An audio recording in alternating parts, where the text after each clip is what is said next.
say? Like, would you even address it? Or would you just not say anything about the price until you get there and it was factual evidence you had in your hand?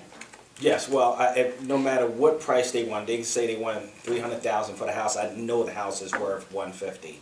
So what would your reaction be? Like, What would I say to them? Okay, so I would say, so what I hear you saying is that you want to net the most money possible. Is that right? okay. Okay. And then I just will close them. But before I go out, I will ask them pre-qualifying questions. You know, I would ask them, so I know you want the most money possible when you sell this property. So let me ask you a question. How much do you owe on a property? Okay. You need to know that. And the way you say it, did you see how I just changed it up a little bit? Yeah. Let me ask you a question. How much do you owe on a property? My tone was non-aggressive. Concern. And it's like I'm interested in what they are willing to share with me. So you have to sound interested in them and listen intently to what they're saying. And that's why these objections is very, very good to study and practice, because once you internalize them, you can listen intently instead of worrying about what you want to say. Right. Okay. And sometimes you're not listening. You're like, oh, well, what I'm going to say if they ask me this and that. What I'm going to say if they ask me that. I mean, we've all been through it. I do it every now and again, and I have to catch myself.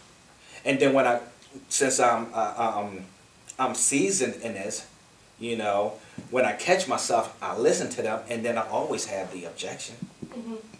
For number one, once you repeat and approve, that buys you time on what to say anyway. You know, so if they may say, you know, we don't owe anything on this property, great.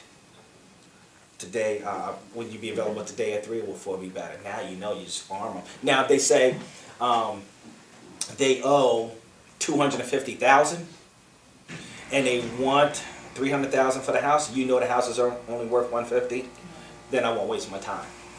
Okay. I will basically call them. I will basically call them back and say, listen, based on your motivation and price, your house is not sellable at this time. If anything should change, please give me a call.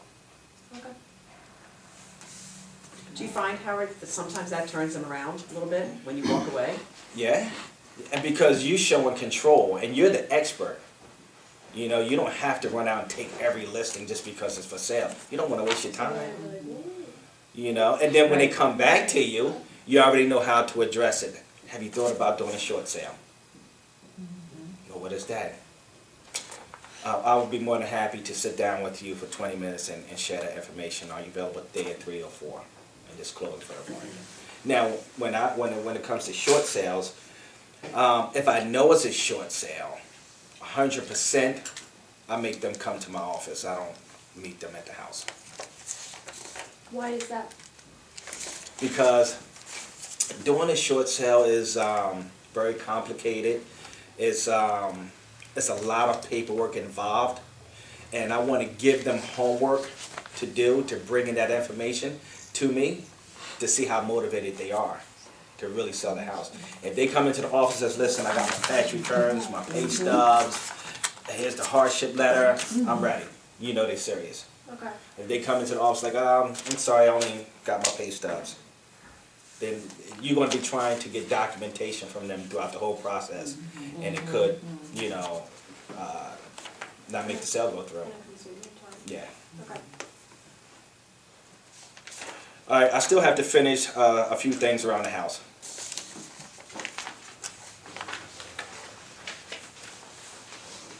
Obviously, I understand you have to get ready. Is that right? Yes. Exactly. Howard, how important is it to make sure you maximize your preparation so you can get the highest price possible? Well, it's very important. I mean, we want to, you know, I want to put in new hardwood floors, and we want to paint and, you know, do a couple things. Oh, okay, of course. As a professional, I can consult with you on that. I appreciate you're not going to do anything until you're ready, correct? Well, don't you think that I should, you know, put in some hardwood floors and paint and do some things before you come over? Oh, okay, I'm stuck right there.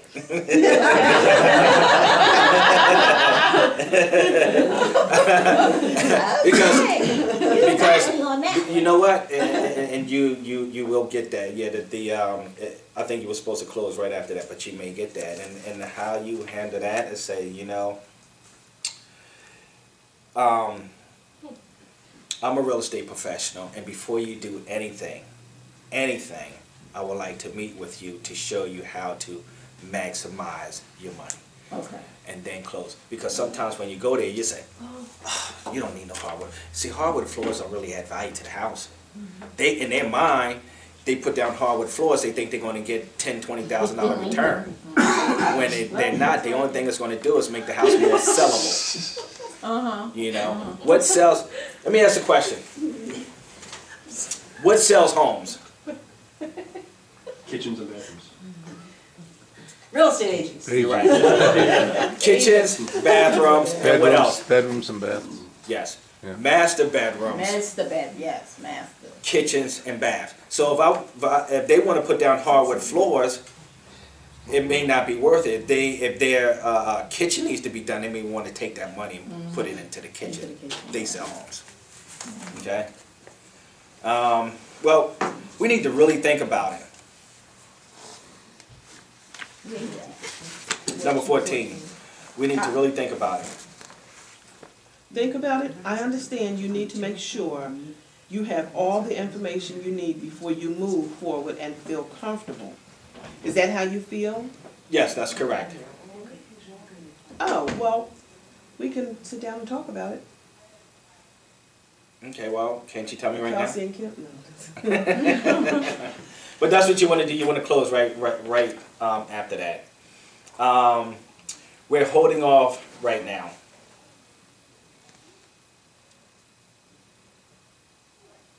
Anybody? Holding off, I can appreciate you feeling like you're not ready. Is that right?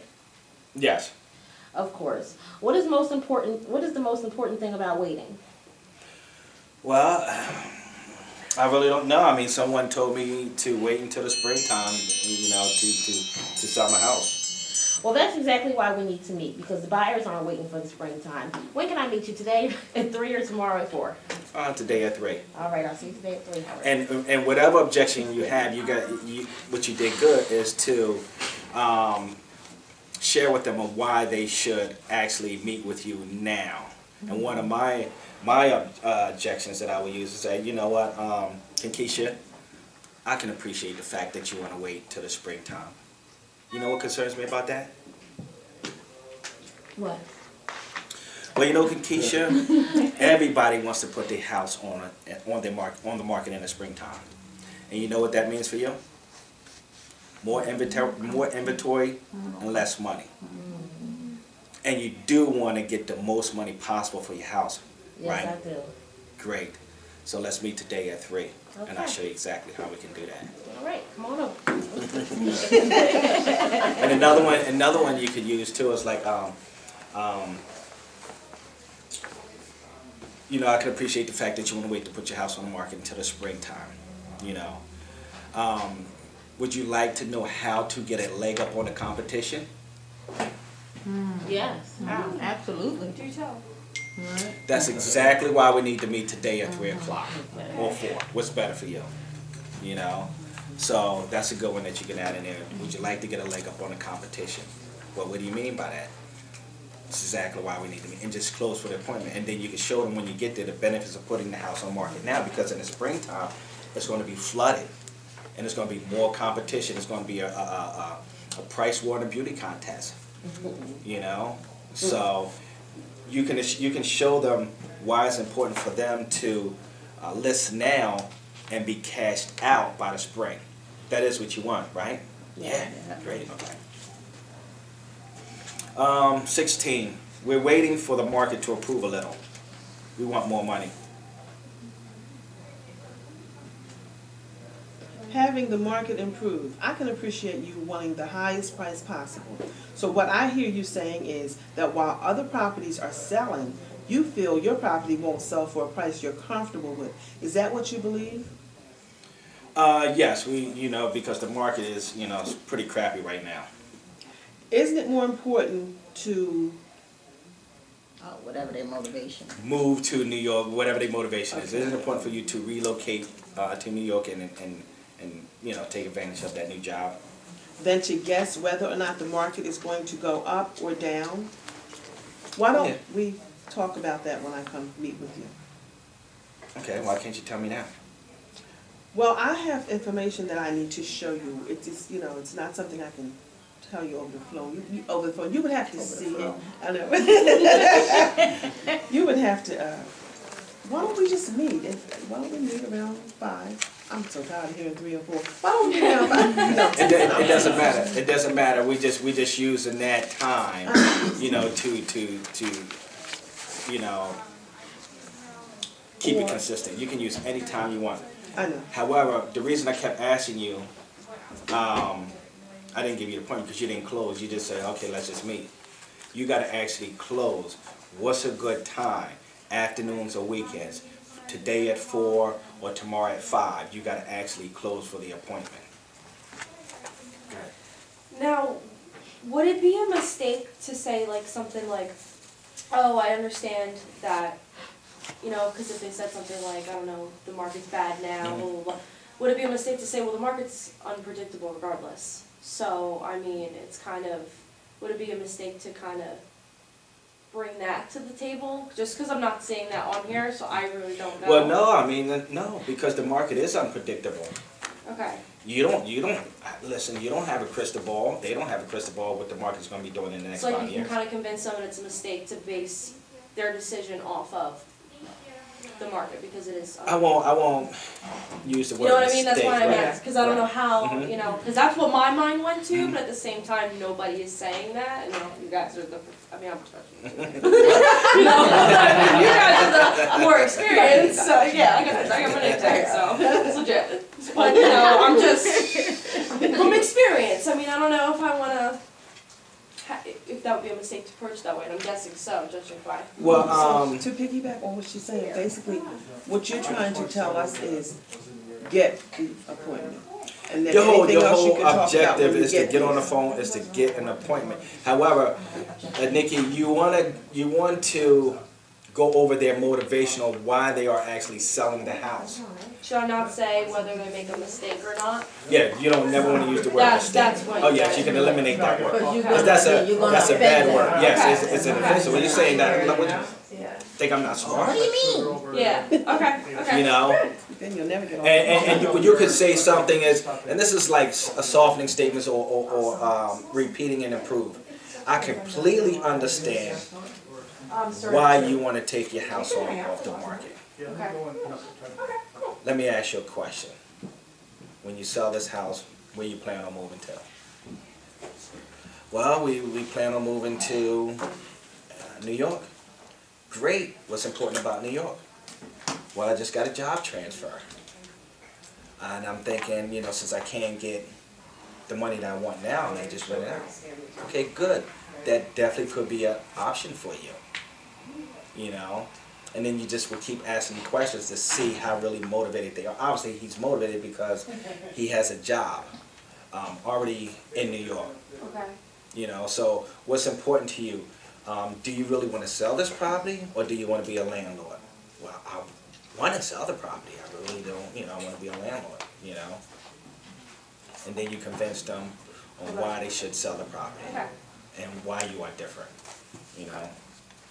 What time is it, anyone? 3 3 o'clock. o'clock. Oh, 3 o'clock, okay. Yeah. We're not going to be able to go through all of these, So you do some more next week? huh? Well, the thing is, you have 42 of them. If you guys want, we can do a couple more. The purpose of the class is for you to learn these, to study them. And when you're talking to someone on the phone, have your objections handlers present with you. When I'm on the phones, my scripts are always there. Always there. And sometimes I have to revert to them too. And I will use them word for word. It's really important for you to know these scripts, internalize these scripts, Read these scripts out loud to yourself. Read them fast as you can. They say when you read them fast as you can, you learn faster too. And role play with each other. You know, like I said, make this fun, you know. Because when you go in front of a seller, you're actually on stage, it's time for you to act.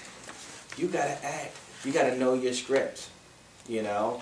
Do you think when Will Smith gets called in for an interview, you think he's gonna know his scripts once they give it to him? Of course he's gonna know his scripts. We don't just wanna wing it, because the thing is that it doesn't feel good when you're in front of a client and you don't know what to say. It's true. It doesn't feel good. If we role play and I don't know what to say, we can laugh, we can make jokes about it. Okay, what should I have said? And that's how you learn. All right? Thank Thank you. You're welcome. Thanks, Howard. Great stuff. That was Thanks for awesome. coming.